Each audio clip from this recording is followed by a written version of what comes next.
Halo, Assalamualaikum warahmatullahi wabarakatuh. Perkenalkan, saya Sania Asaulia dengan NIM belakang 165.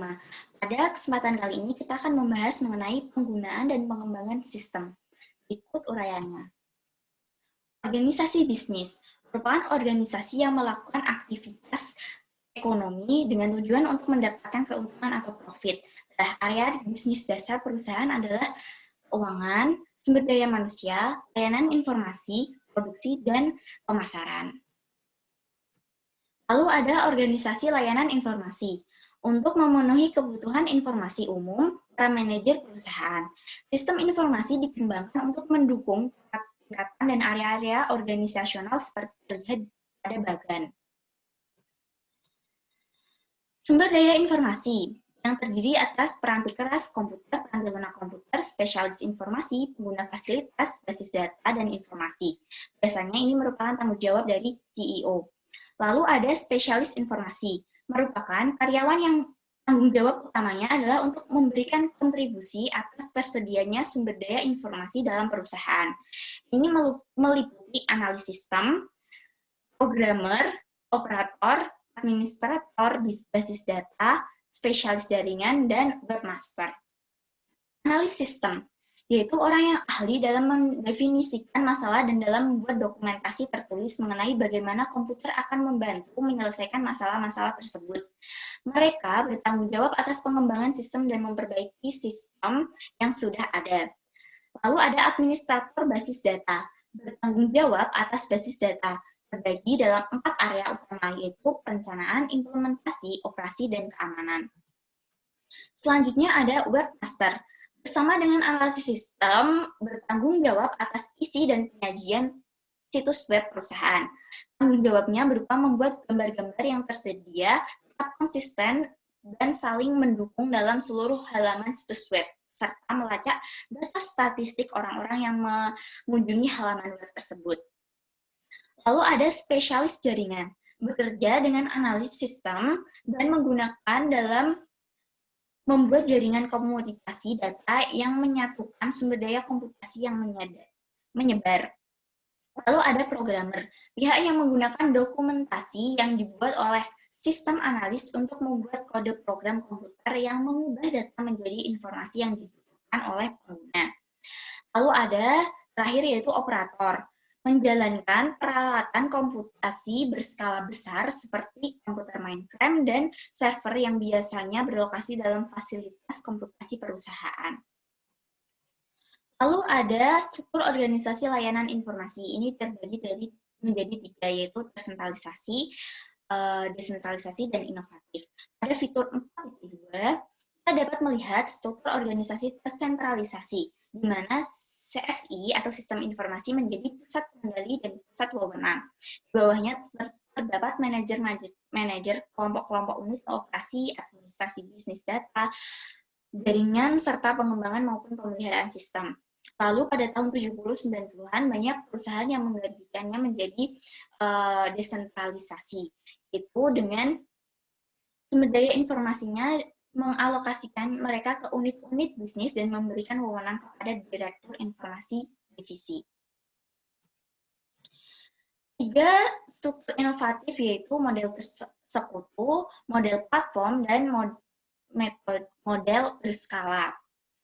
Metode sekutu ini adalah bahwa layanan informasi bekerja dengan area-area bisnis dalam menggunakan teknologi informasi guna menghasilkan inovasi bisnis. Lalu ada model platform adalah bahwa layanan informasi tidak akan secara aktif mengawali inovasi bisnis, namun akan menyediakan sumber daya informasi, sehingga inovasi tersebut dapat dicapai oleh area-area bisnis. Lalu yang terakhir adalah metode berskala, menyadari bahwa sumber daya harus diperoleh begitu peluang pasar muncul dan harus dapat dengan cepat dilepas ketika peluang-peluang tersebut tidak lagi terjadi, sehingga tetap mempertahankan biaya tetap pada tingkat yang minimum. Ini merupakan contoh dari struktur organisasi inovatif. Komputasi pengguna akhir. Apa itu? Yaitu berkembangnya minat dari pihak pengguna untuk mengembangkan aplikasi komputer sendiri disebabkan oleh 4 faktor utama, yaitu dampak pendidikan komputer, di mana sekolah-sekolahan baik negeri maupun swasta telah memasukkan mata pelajaran komputer sehingga banyak orang mengetahui atau memahami mengenai komputerisasi. Kedua adalah antrian layanan informasi, di mana spesialis informasi telah kewalahan dalam menghadapi permintaan-permintaan dari pengguna. Ketiga adalah murahnya perangkat keras, di mana ini dapat memudahkan pengguna untuk membelinya. Keempat adalah perangkat lunak yang siap pakai, sehingga banyak orang yang tidak memiliki kemampuan komputer yang baik, namun dapat memanfaatkan perangkat lunak yang siap pakai ini. Lalu ada keuntungan dari komputasi pengguna akhir. Yang pertama adalah menyamakan kemampuan dan tantangan. Ini berarti memberikan kebebasan bagi spesialis informasi untuk lebih berkonsentrasi pada organisasi secara luas dan sistem-sistem yang lebih rumit. Yang kedua adalah mempersempit jarak komunikasi. Ketika pengguna mengembangkan aplikasi mereka sendiri, maka tidak akan terjadi jarak komunikasi. Jarak ini terjadi jika pengguna akhir lebih mengetahui masalah, namun spesialis informasi yang menjadi pakar dalam bidang teknologinya belum mengetahui secara pasti masalah di lapangan. Lalu ada resiko komputasi pengguna akhir. Yang pertama adalah sasaran sistem yang buruk, di mana aplikasi komputer digunakan dengan cara yang lain. Yang kedua adalah sistem yang dirancang dan didokumentasikan dengan buruk. Ini terjadi bila mana pengguna akhir belum memiliki profesionalisme yang baik, sehingga sistem tidak dapat dipelihara. Yang ketiga adalah penggunaan sistem informasi yang tidak efisien, karena adanya pengembangan bubble antara divisi satu dan divisi yang lainnya. Yang keempat adalah hilangnya integritas data, di mana input yang dilakukan merupakan input data yang salah, namun dianggap benar. Dan yang terakhir adalah hilangnya keamanan dan kendali. Hilangnya keamanan ini terjadi apabila sistem diretas oleh penjahat komputer, dan hilangnya kendali ini bila mana divisi atau bagian tertentu hanya mementingkan pekerjaannya saja, tanpa menyelaraskan dengan divisi-divisi yang lainnya. Lalu ada pengetahuan komputer. Dalam kontribusi untuk mengembangkan sistem diperlukan beberapa pengetahuan, yaitu seperti pengetahuan komputer, di mana kemampuan untuk menggunakan sumber daya komputer guna mendapatkan pemrosesan yang dibutuhkan.